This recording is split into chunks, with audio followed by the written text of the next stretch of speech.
to our demo day capstone presentations. My name is Jason Durante, and I worked with Jenna Durrell, Emily Reynolds, and Christian Dow on what we called the Parks and Tech team. We placed the link to our site in the Zoom chat if you'd like to follow along and check it out for yourself. If not, we'll walk you through it right here. Our project, as Bob mentioned, was to build a mobile-first interactive map for the Vermont Recreation and Parks Association, hence why we are displaying it in this form. We had the pleasure of working with their executive director, Jessica Brody, who truly was a pleasure to work with. The idea was to have one map that highlights all of the municipal and state park offerings that users can easily search for events and activities on. Currently, there is no central database, hence the desire for this project. We conducted our initial inception meeting with Jessica right away and held weekly check-ins with her to make sure we were all on the same page and the project was progressing to her expectations. We were able to use the skills we developed in our class over the last 3 months, as well as incorporating new programming platforms to accomplish our project goals. Our tech stack included Google Maps, Firebase database, Express Server, Node.js, plenty of GitHub branches and merges, and we ultimately used Heroku to host our site for easy viewing right here. We took a fully collaborative, agile approach to this project, sometimes working together on tasks and sometimes breaking off into smaller groups, but always regrouping at the end of the day to make sure we all knew what the others had accomplished. The idea being that we would all have a full understanding of the project and therefore any of us could speak to any part of it. We determined early on that we would need some sort of administrator login authentication in order to add events and facilities to our site. This made our database decision a little easier. We've had experience with both MongoDB and Firebase in class, but we knew that Firebase had far superior user authentication, so that's what we went with. And now to tell you a little bit more about our database integration, here's Christian. Awesome, thank you, Jason. Yeah, so when we first talked to our client, we were brought an image of an easy to understand, kind of one-size-fits-all approach to adding information to this application. With this idea in mind, we created the admin dashboard, which is accessed via the admin login button on the home page, as you just saw. We decided to create this separate dashboard for 2 reasons. It keeps the main page cleaner and easier to navigate for all the users in general. The second reason is we determined that the admin user will generally be using a computer to create these events, so we optimized this section accordingly.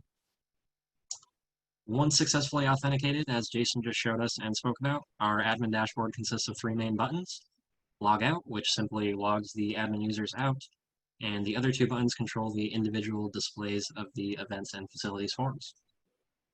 These forms each take in user data to send to our database. We've created a few required fields, which are inputs used to create the displays on both the home page and main map. Some of the event inputs on our events form have been set up to take both time and date entries, which are then sorted and converted to accomplish different tasks across the home page. But you'll be hearing more about this shortly from both Emily and Jenna. Further down, you'll see checkboxes, which use simple logic to write to the database. If a checkbox is not checked, then an empty value is added. If the checkbox is checked, then the database receives a value equal to the box that is checked. Again, you'll be hearing more about this and how this data is sorted shortly. For now, keep an eye on the event Jason just created for us to follow through the site.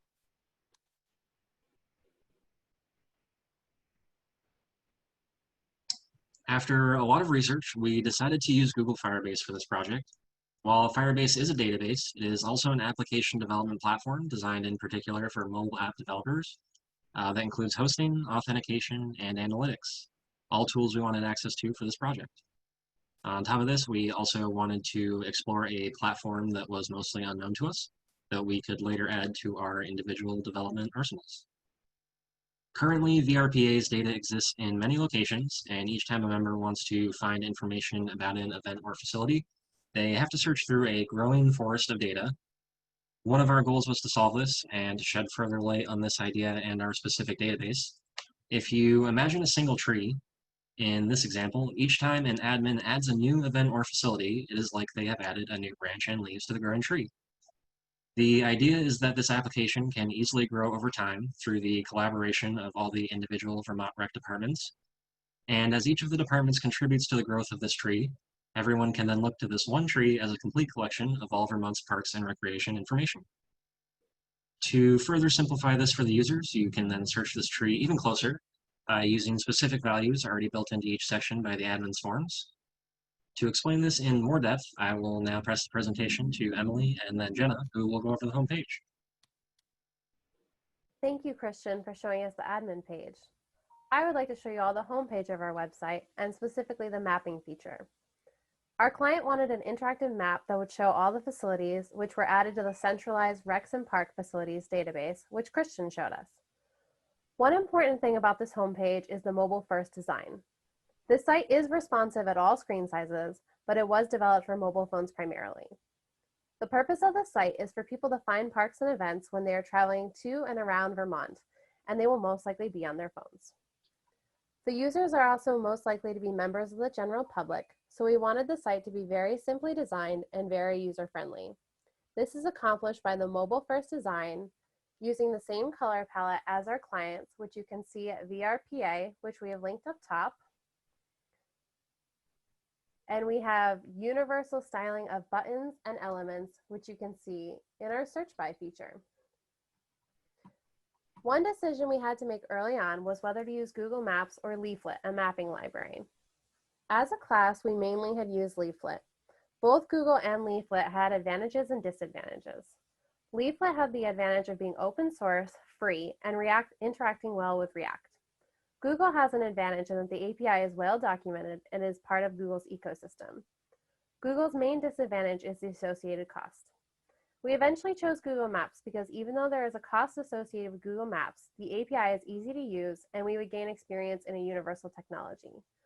Also, the user interface is very beautiful and most users are familiar with it. Because we wanted to use Google Maps as opposed to Leaflet, we decided to use vanilla JavaScript as opposed to React. We spoke with other developers about Google Maps and learned that Google Maps does not play well with React. We learned very quickly that it is important to hide the API key in an EMD file so that you don't get warnings from GitHub and Google. We needed to hide the API key so that no one could use the API key for their own purposes and rack up huge charges for our team. Our facilities are added by latitude and longitude and are programmatically added to the map as markers, which you can see in red. We chose to use latitude and longitude instead of addresses because many of our facilities only have latitude and longitude. Any facility that was added to the database would auto-populate the map. So let's add a facility to the map. Check out the map before we add a facility, and we will look at the map after. If our clients needed the coordinates for their latitude and longitude, we have included a link for them to check. In this form, you can add features to the park, which we will next use to search the facilities on the front end.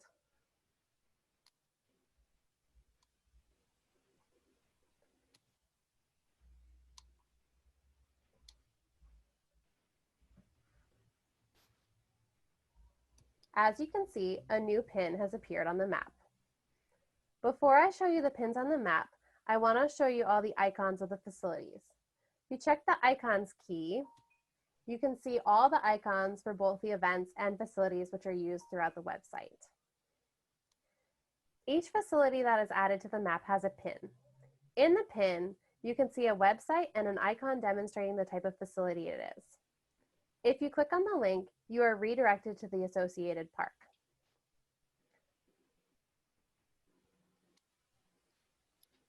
We also discovered ways that advertisers in the future could have different color pins to highlight their various parks. Facilities can be searched by the Search by Facilities button.